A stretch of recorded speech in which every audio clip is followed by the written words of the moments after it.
지난 주말에 위험한 순간도 여러 개 있었습니다. 특히 민주노총의 집회에서 경찰관이 100명 넘게 부상을 당했고요. 10여 명이 현행범으로 체포까지도 했습니다. 물론 대부분 민주노총 조합원이었습니다.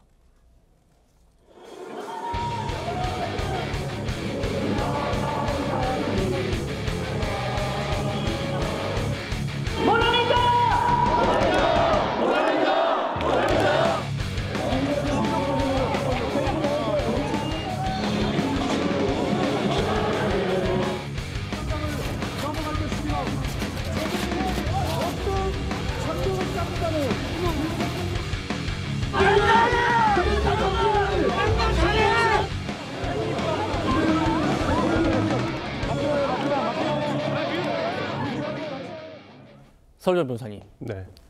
물론 김 대변인 말씀처럼 같은 다한상을 썼을 뿐 같이 주최 행사를 한 건 아니에요.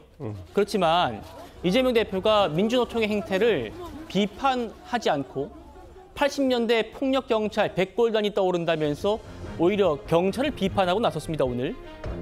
어떻게 보십니까? 아니, 그러니까 민주당에서 저는 참 모르겠어요. 원래 좀 가지고 있는 약간 뉘앙스라고 해야 될까요? 검경에 대해서 상당히 이 수사 권력이라든지 아니면 어떤 우리 안전 유지를 하는 경찰이라든지 이런 부분에서 본인들의 뜻대로 되지 않으면 항상 이런 식으로 폄하를 하거나 그 조직 자체를 굉장히 좀 오도하고 있는 것은 사실인 것 같습니다. 좀 이재명 대표도 좀 그런 생각 해보셨으면 좋겠어요.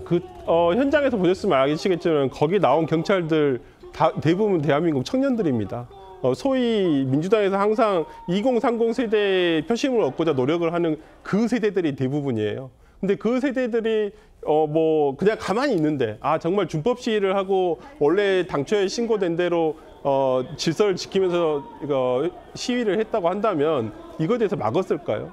근데 그게 아니지 않습니까? 사실관계를 좀 따져보고 거기에 대해서 항의를 하는 것은 좀 강경하게 진화할 필요가 있었냐 이렇게 할 필요는 있지만 요즘 경찰들이 예전에 군부 독재 시절에 백골단하고 같다라고 비교를 하는 게 그게 지금 MZ 세대들이 대부분 경찰로 있는 전투 경찰로 있는 어떤 그 경찰들에게 할 얘기인가요? 저는 좀 그런 부분은 조금 아쉽다고 생각을 하고요. 좀 비유가 매우 잘못됐다고 봅니다. 2024년도에 경찰을 80년대 백골단에 비유한 이재명 대표. 관련해서 한동훈 대표 목소리도 들어보시죠. 경찰에 대한, 공직자에 대한, 공무수행에 대한 폭력으로 다수가 체포됐습니다. 국민의힘은 경찰 등 사법당국의 엄격한 법 집행을 촉구합니다. 이건 정치가 아니라 범죄 아닙니까? 범죄에 대해 강력하게 대응해야 합니다. 최 의원님, 지금 민주당에서는 집회 관련은 경찰의 예산까지 깎겠다고 나서고 있습니다. 그렇죠. 그러면 이제 불법 집회가 있더라도 경찰력이 그 불법 집회를 제대로 관리할 수 없는 상황을 만들겠다. 이런 거 아니겠습니까?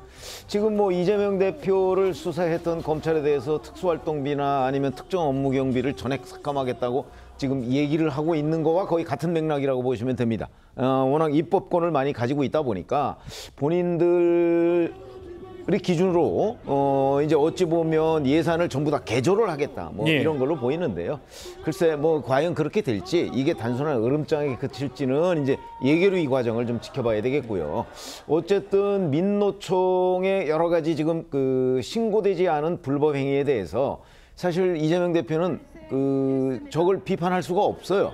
왜냐하면 궁극적으로 가면 어차피 이재명 대표는 나중에 민노총과 함께 정부 규탄대회를 할 수밖에 없는 거거든요. 저는 이재명 대표의 머릿속에 지금 그런 그림이 그려져 있기 때문에 민노총이 어떤 불법 행위를 하더라도 경찰을 비판해야 되는 거지 민노총을 비판하려는 생각이 조금도 없다. 이렇게 보는 거죠. 그러니까 의도를 가지고 저는 비판하는 거라고 생각을 하고요. 그러나 이제 문제는 저렇게 지금 요새 동영상 이런 것들이 다 명확하게 나와 있지 않습니까?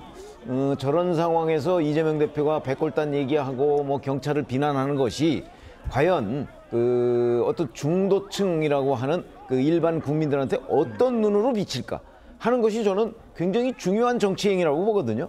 그런 점에서 이재명 대표가 저런 주장을 계속 유지하는 한 아마 중도층의 표심은 달아날 것이다. 그건 곧바로 뭐 이재명 대표의 꿈도 함께 달아나는 게 되겠죠. 아.